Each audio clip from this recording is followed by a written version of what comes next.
ഇത് യൂസ് ചെയ്യുമ്പോൾ ശ്രദ്ധിക്കാൻ. Hi hello, welcome back to another video. ഇന്നത്തെ വീഡിയോയിൽ ഞാനൊരു നോസ് പിയേഴ്സിങ്ങിൻ്റെ വീഡിയോ ഇട്ടിട്ടുണ്ടായിരുന്നു. അപ്പോൾ അതിൻ്റെ ഇടയിൽ എനിക്കൊരു കമൻറ്റ് വന്നായിരുന്നു. ഞാൻ നോസ് പിയേഴ്സ് ചെയ്തു, ഒരു ചെറിയ മുക്കുത്തിയൊക്കെ ഇട്ടു, പക്ഷേ അതിൽ നിന്ന് സ്വെല്ലിങ്ങും പസ്സും ഒക്കെ വരാൻ തുടങ്ങിയെന്ന് പറഞ്ഞ് അതിന് എന്തെങ്കിലും റെമഡി ഉണ്ടോ ചേച്ചി എന്ന് ചോദിച്ചിട്ടായിരുന്നു അതിനകത്ത് കമൻറ്റ് വന്നിരിക്കുന്നത്. അപ്പം ഞാൻ ചെയ്ത റെമഡി എന്താണെന്ന് പറയാം, പക്ഷേ അതിനു മുമ്പായിട്ട് കുറച്ച് കാര്യങ്ങളൊന്ന് പറയാനുണ്ട് കേട്ടോ. നമ്മൾ സ്റ്റഡൊക്കെ സെക്കൻഡ് സ്റ്റഡ് ആയാലും മൂക്കുത്തി ആയാലും സെലക്ട് ചെയ്യുമ്പോൾ തണ്ടിന് കുറച്ച് നീളമുള്ള കമ്മൽ വേണം നമ്മൾ സെലക്ട് ചെയ്യാനായിട്ട്. കാരണം ഞാൻ 4 പ്രാവശ്യമാണ് ഈ സെക്കൻഡ് സ്റ്റഡ് കുത്തിയത് കേട്ടോ. അപ്പം ഫസ്റ്റ് ടൈം കുത്തിയപ്പം ഞാൻ പഠിച്ചുകൊണ്ടിരുന്ന സമയത്താണ് ഫസ്റ്റ് ഈ ഒരു കുത്തിയത്. അത് ഇങ്ങനെ ഭയങ്കര ഇൻഫെക്റ്റഡായി അതങ്ങ് പോയി. പിന്നെ നാട്ടിൽ വന്നപ്പം ഒരു ഡോക്ടറെ കൊണ്ട് ഞാൻ കുത്തിച്ചു. അതൊന്ന് ഏകദേശം റെഡിയായി വന്നപ്പോഴാണ് മിലിറ്ററിയിൽ ജോബ് കിട്ടിയത്. അങ്ങനെ അവിടെ ചെന്നപ്പം ആ ഒരു സ്റ്റഡ് മാറ്റേണ്ടി വന്നു. പിന്നെ ഞാൻ 3ാമത് സ്റ്റഡ് ഇട്ടപ്പോൾ അവിടെ സംഭവിച്ചത് എന്താണെന്ന് വെച്ചാൽ ഞാൻ ചെറിയ കമ്മലാണ് സെലക്ട് ചെയ്തത്. അപ്പോൾ ജ്വല്ലറിയിൽ ഞാൻ ആ കമ്മൽ എടുക്കുമ്പോൾ നമ്മൾ ചോദിക്കുന്നുണ്ട് ഇത് ചെറുതല്ലേന്ന് ചോദിച്ചപ്പം അപ്പോൾ അവിടെയുള്ള ജ്വല്ലറിയിലുള്ള ആൾ പറഞ്ഞു കുഴപ്പമില്ല, എല്ലാവരും ഇതാണ് യൂസ് ചെയ്യുന്നത്, എല്ലാവരും ഇതാണ് വാങ്ങിച്ചുകൊണ്ട് പോകുന്നത്, കുഴപ്പമില്ല എന്ന് പറഞ്ഞു. അങ്ങനെ ഞാനും അത് വാങ്ങിച്ച് കുത്തി. പക്ഷേ ഈ കുഴപ്പമില്ല എന്ന് പറയുമ്പോൾ എല്ലാവർക്കും ഒരുപോലെ ആണോന്നില്ല കേട്ടോ.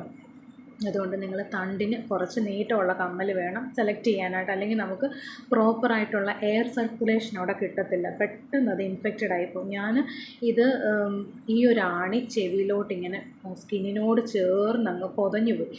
പിന്നെ ENT കാണിച്ചിട്ടാണ് അത് റിമൂവ് ചെയ്തത്. അങ്ങനെ കുറേ മാസങ്ങൾക്ക് ശേഷം പിന്നെയും ഒരു ആഗ്രഹം അടുത്ത സ്റ്റഡ് കുത്തണമെന്ന്, അങ്ങനെയാണ് ഇത് കുത്തിയത്. അപ്പോൾ ഈ കമ്മൽ സെലക്ട് ചെയ്യാൻ പോയപ്പോൾ തണ്ടിന് നല്ല നീളമുള്ള തണ്ടാണ് സെലക്ട് ചെയ്തത്. പിന്നെ നോസ് പിയേഴ്സിങ്ങിന് നമ്മൾ ഈ പറഞ്ഞ പോലെ തണ്ടിന് കുറച്ച് നീളമുള്ള ഇത് വേണം സെലക്ട് ചെയ്യാനായിട്ട്. പിന്നെ ശ്രദ്ധിക്കേണ്ട കാര്യം എന്ന് പറഞ്ഞാൽ നമുക്കിപ്പം ഇങ്ങനെയൊക്കെ കുത്തിയിട്ടൊക്കെ വരുമ്പോൾ ഇടയ്ക്കിടയ്ക്ക് ഇങ്ങനെ കൈ അറിയാതെ അങ്ങോട്ട് പോകും. അങ്ങനെ ചെയ്യരുത് കേട്ടോ. അതെന്താണെന്ന് വെച്ചാൽ നമ്മുടെ കൈ എപ്പോഴും വൃത്തിയായിരിക്കണമെന്നില്ലല്ലോ. അപ്പം ഇൻഫെക്റ്റഡ് ആയിരിക്കുന്ന കൈ കൊണ്ട് തൊട്ട് കഴിഞ്ഞാൽ പെട്ടെന്ന് നമുക്ക് ഇൻഫെക്ഷൻ ആയിപ്പോകും. പിന്നെ അടുത്ത കാര്യം ശ്രദ്ധിക്കേണ്ടത്, കുളിക്കുമ്പോഴൊക്കെ നമ്മുടെ ടവലൊക്കെ വന്ന് ഉടക്കാതെ ശ്രദ്ധിക്കണം. ഇനി ഞാൻ എന്താണ് യൂസ് ചെയ്തത്, ഞാൻ എല്ലാവരും ചെയ്യുന്ന പോലെ ഉപ്പൊക്കെ ആദ്യം തേച്ചായിരുന്നു. എന്ന് വെച്ചാൽ ആ 3ാമത്തെ സ്റ്റഡ് കുത്തിയ സമയത്തെ. പിന്നെ 4ാമത്തെ പ്രാവശ്യം ഞാൻ യൂസ് ചെയ്തത് ഇതാണ്, ടീ ബാക്ട് എന്ന് പറഞ്ഞൊരു ഓയിൻമെൻറ്റാണ്. പിന്നെ മൂക്കുത്തിയിട്ട് വന്നപ്പം ഫസ്റ്റ് ഡേ മുതൽ ഞാൻ യൂസ് ചെയ്ത് ഇതാണ്. ഇത് യൂസ് ചെയ്യുമ്പോൾ ശ്രദ്ധിക്കാനുള്ളതെന്ന് പറഞ്ഞാൽ നമ്മൾ ഹാൻഡ് വാഷ് ചെയ്തിട്ട് വേണം ഇത് അപ്ലൈ ചെയ്യാനായിട്ട്. അതുപോലെ തന്നെ തിക്ക് ലെയർ അപ്ലൈ ചെയ്യരുത്, ഒരു തിൻ ലെയർ വേണം അപ്ലൈ ചെയ്ത് കൊടുക്കാനായിട്ട്. തിക്ക് ലെയർ ആകുമ്പോൾ അവിടെ എയർ സർക്കുലേഷൻ കിട്ടത്തില്ല. അപ്പോൾ എല്ലാവർക്കും ഇത് എഫക്റ്റീവ് ആകുമോ എന്ന് എനിക്കറിയത്തില്ല. എനിക്കെന്തായാലും ഇത് തേച്ചിട്ടാണ് പെട്ടെന്ന് മുറിവ് കരിഞ്ഞ കേട്ടോ. എനിക്ക് തോന്നുന്നു നമ്മുടെ ചെവി സെക്കൻഡ് സ്റ്റഡ് ഉണങ്ങുന്നതിനേക്കാളും പെട്ടെന്ന് മൂക്കുത്തിയപ്പോൾ പെട്ടെന്ന് ഒരു ദിവസം എനിക്ക് നന്നായിട്ട് നല്ല വേദന ഉണ്ടായിരുന്നു കേട്ടോ. പിന്നെ ഒരു പ്രശ്നമില്ലായിരുന്നു. ആ ഒരു കുട്ടി കമൻറ്റ് ചെയ്തതനുസരിച്ച് അത് പറഞ്ഞേക്കുന്നത് പസ്സ് വന്നിട്ടുണ്ട്, പിന്നെ അവിടെ സ്വെല്ലിങ് ഉണ്ടെന്നാണ് പറഞ്ഞത്.